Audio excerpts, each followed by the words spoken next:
Welcome to Beyond the Breakwater, where just beyond the crashing waves of fear, discomfort, and doubt lies the greatest potential for life transformation. We want to guide you into the open waters where the calculated risk you take becomes the turning point for you or your organization to thrive.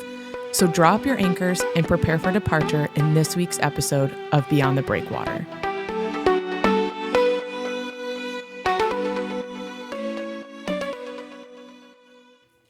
Welcome, everybody, to Beyond the Breakwater podcast. It's great to be together with Lyndsay again.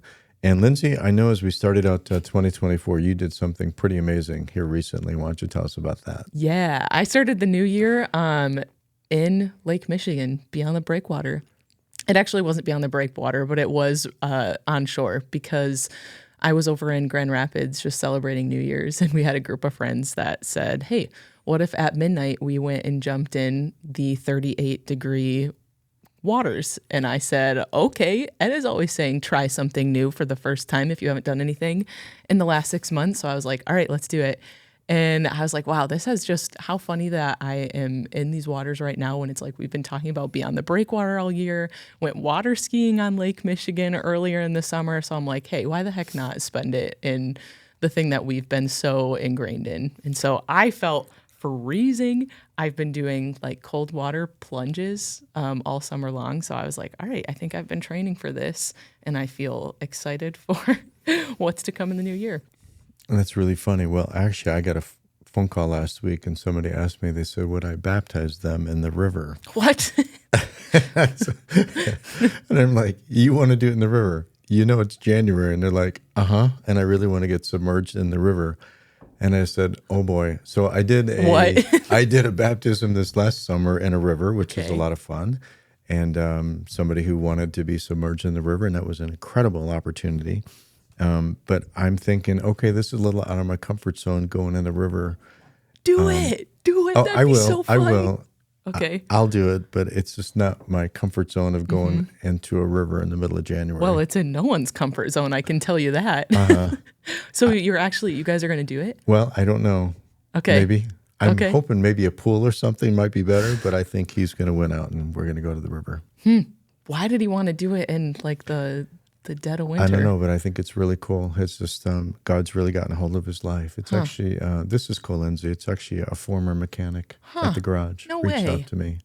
That's really, really Said cool. God's really been doing What? some amazing stuff in their life. What? So it's a former mechanic. Wow. We needed this news. I'm so glad. That's great. That's really cool. Maybe I'll get it on video and then we can put that somewhere, but that's really cool. Okay, well, we are going to jump into things. In light of the new year, we're going to be talking about trends today. Carey Nieuwhof, who is a pretty well-known like church faith-based speaker, leader. He has a podcast. He comes out with trends, 7 trends every year that he's looking what the trajectory of the future is for the church and kind of just gives some direction, I think, to those of us who, at least me, I'm not the most futuristic thinker. So I think it's just helpful to have a little bit of a hand on what the upcoming trends are. So, Ed, we're going to be talking about that today. Just wanted to reference, again, that's Carey Nieuwhof's trends. They're available on his website. They come in both document form, and then he also had a podcast talking with Jonathan Pokluda on the topic as well, who is just like a future generation, next generation leader. I'm so appreciative for those trends, but they're always hard. I mean, every time they come out, I just feel like I lock in because it's always challenging for the church. I mean, the church can very easily kind of get in a rut in doing what they've always done. And so I know every time those trends come out, I'm looking at them like, what can I take to heart? What do we need to change? And I feel like it's always forcing the church. The church hasn't had to do this really in years past, but I think we're at a time now that the church has to keep moving. And I'm reminded of like a car. It's easier to steer a moving car than it is a parked car. And so how do we keep the church moving so that as these trends come out, that we keep moving towards those trends? And I always feel like they're just beyond us, Lyndsay. Yeah. They're never things like... That's the point. I know, but it's never things like, oh, great, we've already been doing that. We can feel really good about those. It's things like, okay, we've been making steps to make those changes already. Yeah. And now they're in black and white. Now you have to keep moving that way. And it's always challenging. Yeah. And I think that's kind of what we're going to talk about in some of these trends too, is that disclaimer, we're not perfect. Like our church is not doing things absolutely perfectly. We're still making these shifts. I don't think any church will ever do things perfectly. We don't have them all figured out, but we can make adjustments for right now that we will start to feel should the trajectory of the church move in the trends that are being predicted. And so I think we have made some adjustments over the past 10 years that we just now are starting to see some of the fruit come from. So I think don't be discouraged too if you do start to make some shifts and you don't see them in the next Sunday or the next day or even within the next year. Like these are things that will start to show, hence why it's a trend in the future, right? Yeah, I think that's what's really hard about this is that there's a lot of work to be done. I think churches who are maybe just tuning in and thinking about doing some of these things, I think community ministry is a huge change for the church. But even if the church starts to do something in the community, it could be years and years and years before they start to see fruit from what they've been doing, because it takes reputation, it takes consistency, it takes that we're going to be here no matter what. I know the community learned a lot from us during COVID, is that when everything shut down, our community ministries might have been closed for a day or two, but our community ministries were open during COVID. And church was closed, but the community ministries were still open. I think it takes reputation and time and consistency for churches to be involved in these things before they go, oh, wow, we had our first person who maybe has responded. Yeah, right. Yeah. And I mean, we kind of talk about that too in just like discipleship and biblically, like some of the people that Jesus served, is that we see Jesus interact with some people that we never see in scripture again, and we don't see what their life looks like after the fact. And it's like we're seeing the same thing in our ministries where it's like we may serve someone at the bridge or his hands auto, but it's like the expectation is not that they would be in church that next Sunday, but it takes years and years of having a relationship. Yeah, at the bridge, it always tells us when their last visit was, like when we check them in. And it's kind of amazing when it happens frequently. Somebody be coming through and we're like, wow, we haven't seen you in 5 years, 7 years. I mean, we've been open over 7 years. We're like, wow, you were one of the first persons here, and then we never saw you again. And it's now 7 years later that now you're back at the bridge. And I think that longevity piece is really beneficial because you start to see the return people. Yeah. What a blessing that we've had the longevity there too, where it's like we can say it's been a few years, but we're still here, and thank you for coming back, and thank you. Yeah. Right. But let's talk about that, because first trend is the stable church has become an endangered species. Yeah, boy, when I read that, I had to really go deeper into it to say, what does this mean? Yeah. And I think you can line churches up in two categories. It's like a tightrope, and you're going to fall in one category or the other. The church is either today, it's declining or it's growing. And I think that's what's been really hard for pastors. Coming out of COVID, I remember all the research that pastors are working harder than they've ever worked, putting longer hours in than they've ever worked in ministry before. And yet actually their churches were declining at a more rapid rate because we took 10 years of what we might call loss. Like where would the church be from 2020 to 2030? 2030 was brought all the way back, to 2020 or 2021. So churches went through this rapid decline, and pastors were working harder, and yet their churches were declining faster. So 2021 was a hard year. 2022 seemed to be a little bit more stable. And I think 2023 has been a revealing year. I think this is what we're starting to see is, what did you do in 2020, 2021, 2022? And it all showed up in 2023. And now, unfortunately, it's almost like all the work that's been done, which side are you on? Oh, our church is declining. Okay. And other churches are like, wow, our churches are growing. And it's not because of something they did in 2023. Their churches are growing because of what they did in 2020 through 2022 into 2023. And now 2024 is really just showing it all. Yeah, I think that's for sure. And that's kind of what Carey wrote about in his article too, is just saying like back when the church was stable, there was no need to make any shifts in programs and budget and Sunday morning stuff and how they were spending their time and staff. Everything could just continue as is because they were happy with the results. But I think COVID did present some interesting, like it started to raise some dissatisfaction in how things were being done, the numbers, the outcomes. And so some churches started to make some shifts. And so that's kind of the point of this trend is like, like Carey reported that 12% of churches said that they were stable, neither attracting new people or gaining any type of momentum. They're not shrinking. They're just stable. He said 54% of churches are in decline and 33% reported new growth, but it was only transfer growth. So when somebody was upset or they moved churches, which is that really new growth? No, it's really not new growth. All we're doing is just trading believers. I want to take you into the scriptures for a minute because I think there's a story there that might help us to understand what's going on in the church of today. It goes all the way back to the Old Testament. Remember when the Israelites were slaves down in Egypt and Moses was called to go and set them free. And it was about the third encounter, I think it was, with the Pharaoh, that they were instructed to not give the Israelites any more straw, and yet they were supposed to produce the same amount of bricks. And the reason why I think that's a great analogy for the church today is that I think churches were like the Israelites. Okay, here's your straw, make bricks. And they could just keep going along. Here's your straw, make bricks. Here's your straw, make bricks. All stable. And what COVID did is it's almost like you don't get any straw anymore.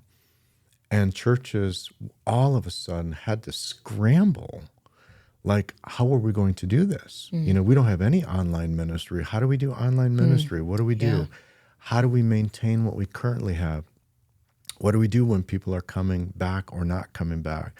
And half of them want to wear masks and half of them don't want to wear masks. And nobody wants to engage in community. And it's almost like the church had no more straw. And it forced the church to scatter. And they had to actually work so hard to make the same allotment of bricks that the Israelites had to do. And then what they were finding is that they couldn't do it. And they were like, we're working so much harder and we can't produce what we were producing before. I think that's the exhaustion that churches are finding. Like what was a given is no longer a given. And people coming to your church was no longer a given. And now pastors are following up, church leaders are following up, and they're like, no, I'm not coming anymore. Oh, I've been online at this church. I really like this church better than your church, and they've got a better online. So a lot of believers just slid into other places because they had better ministry, especially during COVID. So churches that prepared for online ministry did great. A lot of them grew quite large. Churches that were just starting, they were so far behind that they couldn't put it all together. So you had this, I think, almost like a redistribution for church. And they all scattered into different places, different online ministries, different churches. And I think 2023 started to reveal, where's everybody landing? So let's kind of run a diagnostics on Messiah Church right now. And I think as I'm asking you these questions, if there are listeners who are from a different church, like kind of be processing the same thing, the same answers to these questions, and not as anything of like, look at what we're doing and replicate it. But I really just want to talk about like, if we're seeing growth or decline, like what factors are contributing to those things, and then really partnering with a follow-up into the next trends. So we won't stay on this for too long, but Ed, where would you say Messiah Church is at right now as far as what side of the pendulum are they on? Are they growing or declining? Yeah. Okay. Good question. I'll answer it in a minute. Okay. I think what's really scary about talking about this is that if you asked me before 2 days ago, I would have said that we are maybe in decline, and we are working harder than we've ever worked, and we're trying more things than we've ever tried. So I feel like I've got my nose to the grindstone, and I have been relentless to do everything that we possibly can, both internally and community, for years. So Tuesday was a surprise for me, but it was also a burden for me. So we were at the elders meeting, and one of the questions that the elders asked is, okay, how did we end up 2023? What kind of attendance did we have? And we were told that our attendance had increased 25% from 2022 to 2023. I started to cry because I didn't think that's at all where it was going to be. And Why? I don't know if I can answer the why. I think I just, you keep working hard, and I started to grieve. I grieve because I know people are working harder than I am, not necessarily seeing a return, watching people leave. I was with a church worker from a different church over Christmas, and he told me, he's working harder than he's ever worked before, and the church is in a steady decline. And I hurt for them, and I grieve for them. So I think churches have to work harder than they've ever worked, but they're not getting the return. We were blessed. We were blessed beyond measure last year. We can't take any credit for it. But it makes me feel like maybe we were a place that the community, as we serve the community in these different ways, that maybe they found a home. Maybe they could come. Maybe it was just one Sunday. Maybe they were just wondering about this place that serves them in these other ways, that they just came in maybe for just one Sunday and got to sit at the feet of the Lord and worship him and be a part of that. Yeah. I'm always amazed when I go to church. I've been here for 15 years, and it's amazing how often I'll sit in church and there's a lot of people that I don't know. Right. And never met them. Yeah. So I think all churches are experiencing and struggling. And I know even saying this, I probably took the heart out of most pastors who are listening to this going, that's not what my statistics showed. My statistics showed decline. So maybe we can talk about that for a minute. Okay. Because we can only sit in that for so long. Like, okay, we're in decline. We So have now to. what? Now. Yeah. Now what? Right. And actually, Lyndsay, in some ways, maybe this is nice that we had an increase. But you know what it does to me? Holy smokes, I better get to work. I almost feel like now I have to work harder, because if we do have more people coming, are we caring for them? So we better step up our game. We had a conversation earlier today with another pastor on staff, like, what are we doing to help these people get connected? How do we get them into small groups? How do we get them engaged? How do we incorporate them into, how do we not just say, ooh, great, we had an increase. Oh no, actually it did the opposite for me. It's just like, we better double our efforts and we better work harder than we've ever worked. And I think starting to ask too, like, what things are actually adding value to people's faith journeys? Like, what things are engaging them in their faith wholeheartedly and are not just adding something to their calendars? Because I think that's what the stable church kind of experienced a little bit, was just, we have these programs and strategies in place. We're happy with them, so we're going to keep rolling with them. Yeah. So I think that's a question that needs to be on the table for churches. Yeah, it does. Well, our mission helps us. It's reaching one more life with Jesus. Our strategies by creating environments for life transformation. That's life change. It starts with me. When I teach on Sunday morning, is that changing my life? Is that having an impact on my life? So I always start with me, but then what other things that we're doing, are we really impacting somebody's life? Right. And that's true for our internal ministries. That's true for our community ministries. Like, where would somebody go if they can't afford enough food, but they come to the bridge and it impacts their life because now they can put more food on the table and everybody gets to eat. We go for life impact and life transformation. Like, how does this change a person's life or lifestyle?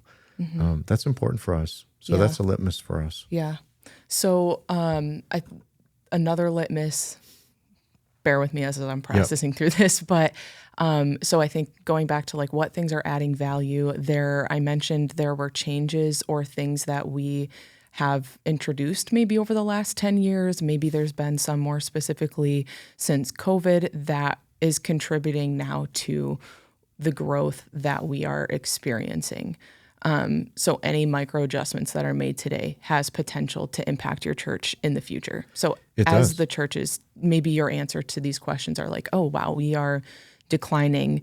Don't just wait for the death of your church, like make some adjustments now. Yes. And so I think one of the questions that we can answer that actually comes from this like 7 trends guide at the end of talking about the 7 trends, he has questions that can be processed through. So maybe jump into those too. If you are a church worker or anybody, just go to that end of that document. So I can't take credit for this question, but he has on here, like, try to figure out what God is blessing.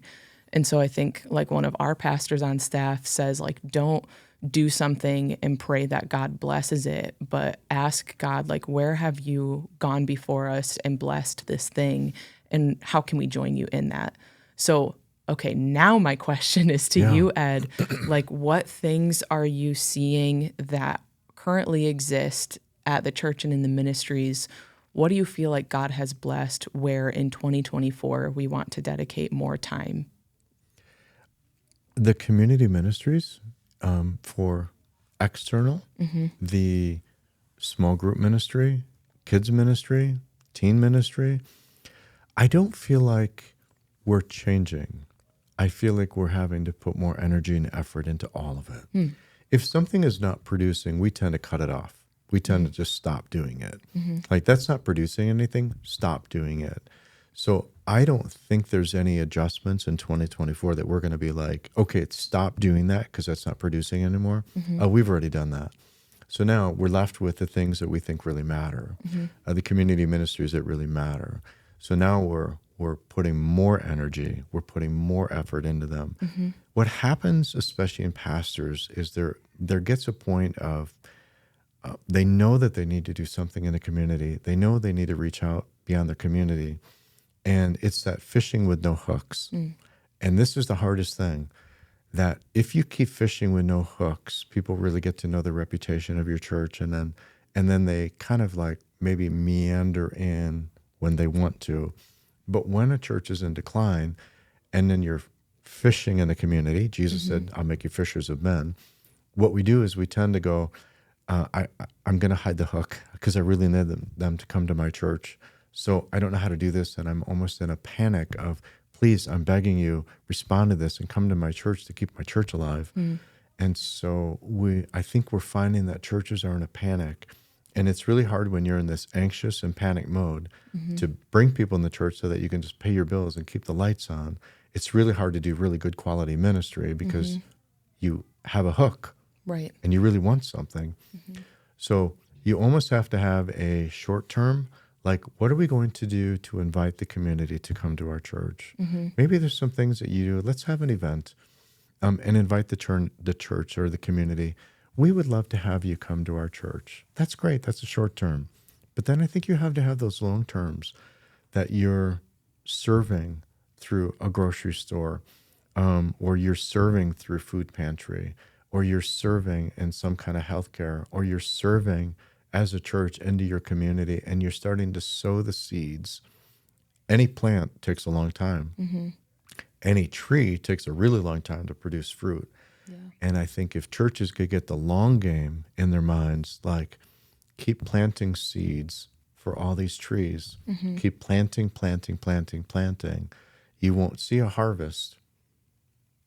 But years down the road, you might begin to see people responding in the community. I think that lends a great segue for these next couple trends that I want to spend some time in, being kind of looking at the trajectory of the church. So one of the things that he had said was the impact that COVID had on the church in the sense of who was attending. Something that churches did not expect to experience was that there was actually a decline of the older generation coming back. That was a surprise. Yeah.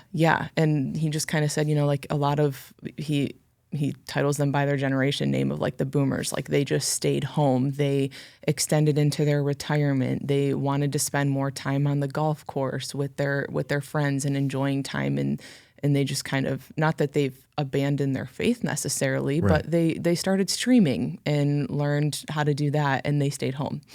And so I think churches are both either like experiencing a decline in boomers, and now they're seeing a lack of people in the church, because the question is, where are the young adults? Where is Gen Z? Where are millennials? And they might only see the few that did return who were boomers. Those are the only ones in their church. And so I think we have to start looking at the next generation, and not even next generation. Like he gave some stats that were really interesting of being like the oldest millennials are turning 43 in 2024. The oldest Gen Z are turning 27 in 2024.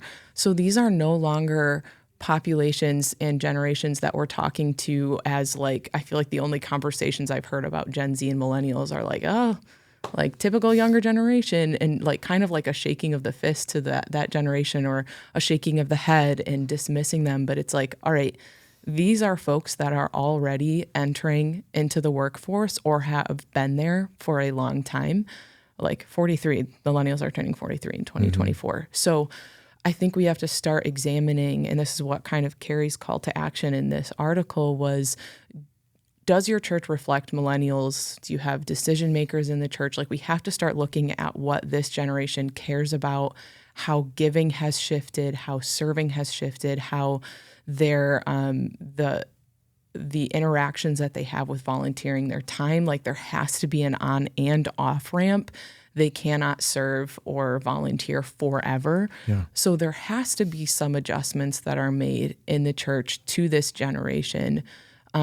Ed, has there been anything that I have said like so far with this generation that is resonating with partnering well with maybe some adjustments that we've made at the church? It does. I'd like to talk about COVID for a minute, because pre-COVID, I can just tell you there was a sentiment among more young families or young adults that when they would, it used to be decades ago that we would leave the church maybe as a teenager, young adult, but when you got married and had kids, you oftentimes would be back. After 2000, we started to see the real trend shift that people would leave as a young adult or as a teenager, have kids and never come back. And so we almost were trending. I think the whole church was trending towards they're not coming back. And the reason, not the reason why, but churches were naturally aging in their general population because they weren't coming back. So it was skewing that older generation. What I watched, which is very interesting, it seemed like that was everybody's choice to drift. COVID hits. And we know how COVID has impacted kids in particular. And we're still reeling today as a society from all of the impacts that it's had on kids. Yeah. We're also starting to see, like never before, young families are coming with their kids because I think they're realizing, wow, not only are they struggling in school, depending on their age, but what about their faith? We unplugged them, and now our own kids don't know hardly anything about God. Where are we going to find that out? So I'm starting to see like almost every week, young families coming. And I think they're coming to seek. I think they're looking for community. I think they're looking for something for their kids. And they're realizing their kids are growing up without Christ. Yeah. And they need to do something about it. So that's causing a change. Yeah. That's causing us to, how do we do things differently? We have an after-school program on Wednesdays that was, our numbers were trending down. COVID hit, and then they were kind of low. Now they're all trending back up again. And these are public school kids. I think families are recognizing they need more than parents are able to provide for them. They need some help in the spiritual life of their kids. So we're starting to see like this shift for young families and the older generation who know Christ, who have been part of the church and maybe decided not to come back for safety reasons or whatever. They haven't. So our church is actually getting younger again. Yeah, and it's interesting. So reading this article, and me, like I'm 26. I think I kind of teeter the line between millennial and Gen Z, depending on like the reports that you look at. So I can resonate with a lot of the stuff that is in this article. Like I am very passionate about young adults and high schoolers and just the pleasant shift and like hope that I have in them that I think like I don't want people to give up on them. Like I think there is a potential for a like real passion that this generation has that the church will miss out on if you don't know how to interact with them. Like Carey said that in his article too, somewhere at that point of just like you have to learn who they are, otherwise you're going to miss out on that passion. Because I think what young adults and high schoolers are seeing is they want something that is real. They don't want hype, they don't want performance, they don't want production. They want something that is simple, that is high quality, that is authentic. They do like want to follow Jesus wholeheartedly. And so it's like, what does that look like to follow Jesus wholeheartedly with your heart, soul, mind, and strength? Like this is not just a Sunday morning commitment for the next generation and those that are engaging with it. Like this is something where it's like they know Jesus to be real and authentic and like the Spirit is moving and living and active today.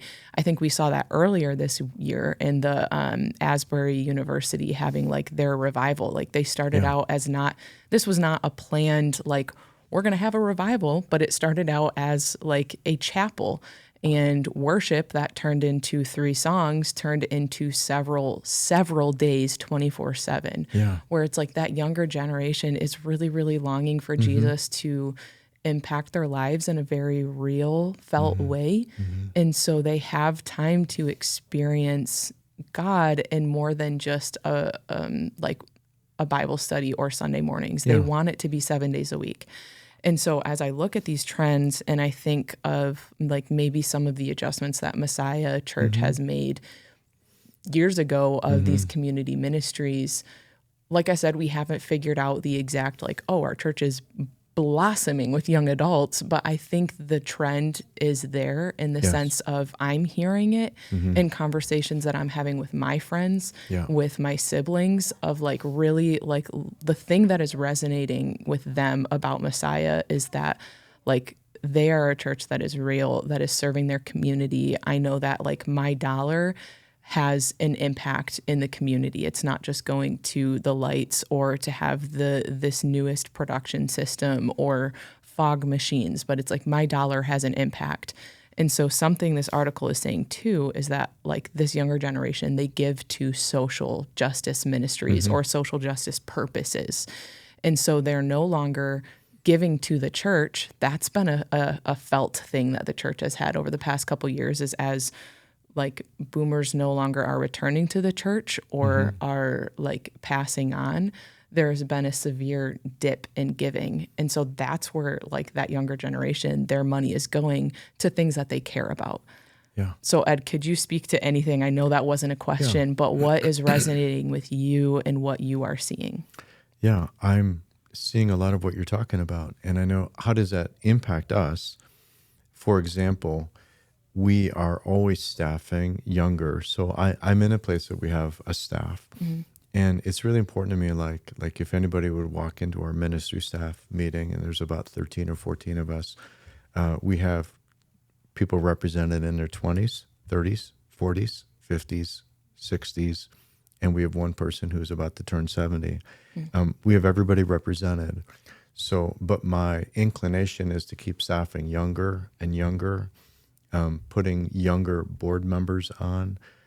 Elders are looking for younger, not because, I want to be clear here, not because, oh, let the young people do this. No, strategically, we want to get some younger people in there. And I have to tell you that they're approaching ministry very different. We've got 2 young guys in their 20s that are on the board right now. And boy, have I had some amazing conversations with them. It's a different level of conversations about ministry and about community ministry. And they really want to know the ins and outs of the community ministry, where those above them in age have been kind of like just going along for the ride. The 20s are like, we want to unpack those. We want to understand the impact of those and the dollars and how that's all working. So we're seeing a shift. We're feeling it. It takes time. Yeah. It takes energy. And it's tough to balance both, because I don't think we're saying like dismiss the older generation. It's like still we are caring for them. You have to care for them as a church. Like they've been supporting your mission and ministry so far in their giving and in their time and in their prayer and in their invitations. And so like still value that, but don't hold on to it so tightly that you're missing what is coming. Because the future church is on the rise already into the workforce, and they're missing from the church. And I think like as a young adult, that has been like an ache that I've had with the church, is like you have ministries in 4 ways for people to engage who are kids and who are teens. And if you're lucky, maybe they have a college ministry, and then it jumps immediately to like marriage and families. And so where is it in the church that like this gap age where they can like experience what it means to engage with Jesus in the church and the mission wholeheartedly? And so it's just a tough act to balance both. It is. I think it's hard. I think the church is wrestling with it. When the church has a community ministry, I think it's resonating with this younger generation. And you said it earlier, they don't want to just give for the church. So churches that are not moving forward with external ministries, it's not going to be too many years that young people are going to be like, this isn't the place that I want to be part of.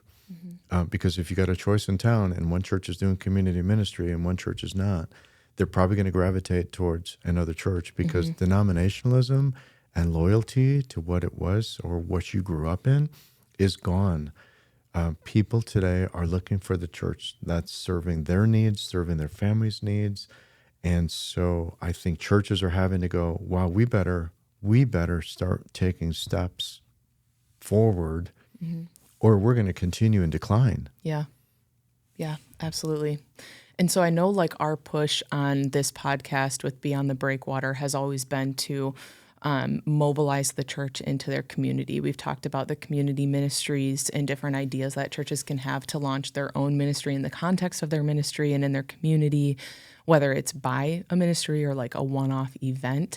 But I think why we wanted to talk about this article today is because the trends that we're reading about are things that we are experiencing in the shift that is coming.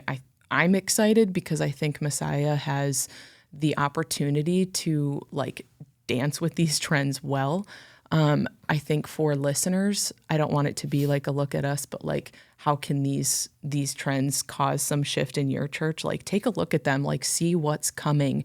We have only talked really about like one for sure of the trends, but like kind of made a conglomerate of, they had a variety of trends talking about the next generation and how to work with them. But even in just glancing at my notes, like there was another, the last trend is that there's a new kind of megachurch pastor that will emerge. And it's talking, I'll just read through some of those notes. That leader is less top down and more like consensus focused. They're not interested in popularity and platform, but more about local community and ministry. Like we've talked about that on our podcast, the impact that the local church has, that you cannot outlocal the local church. How to lead well in their context of ministry. These leaders who are rising to the top, they don't want to bring back the past, but they want to focus on how you can build a more sustainable future for your church. And they're less fixated on size, but more about the health of the church. And so it's like, these are things that we've been talking about. We've talked about changing the scorecard of the church and just different metrics and how we can do church a little bit differently.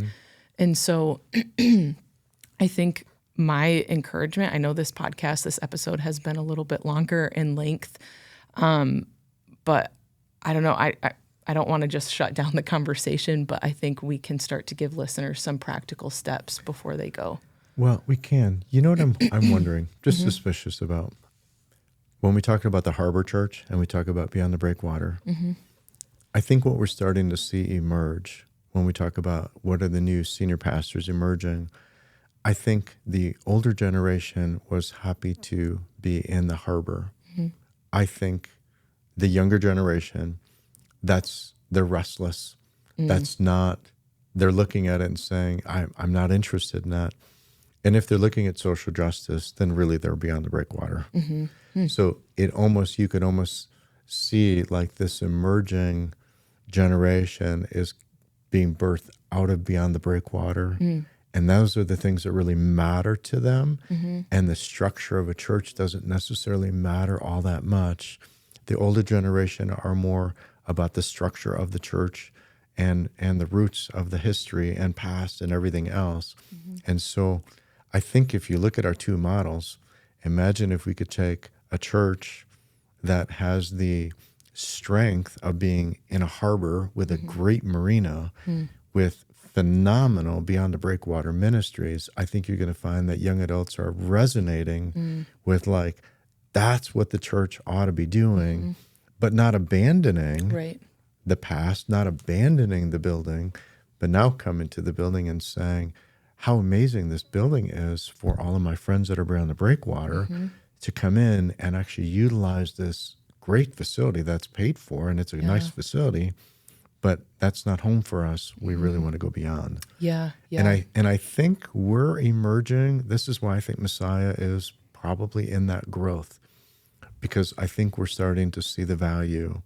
I think we're starting to reap the benefit of all generations are finding a home.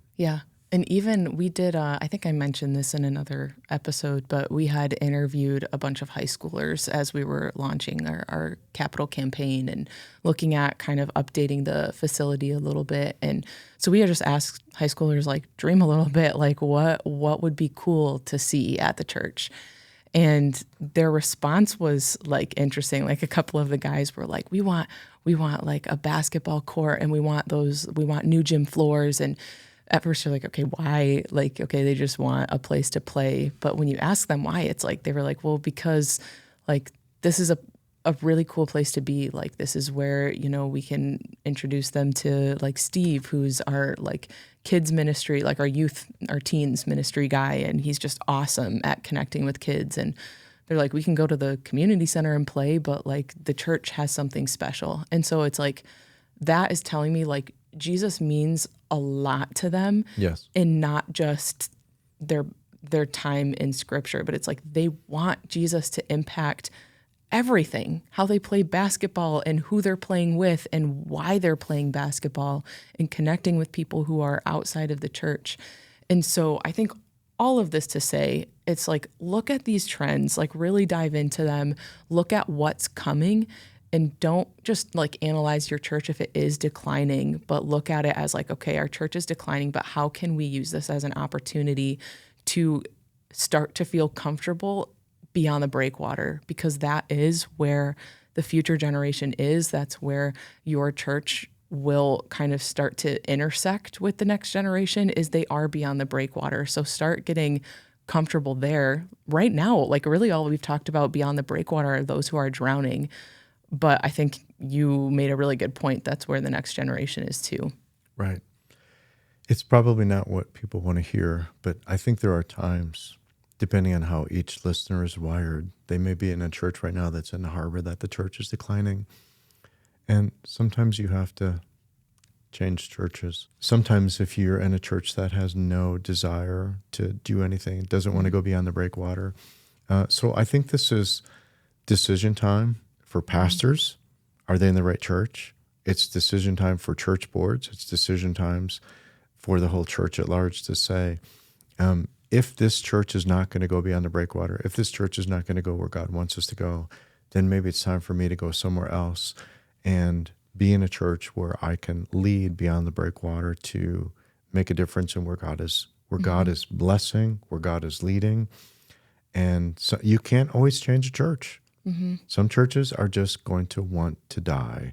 And there's a lot of churches on hospice right now. And sometimes we have to let them die so that something new can emerge.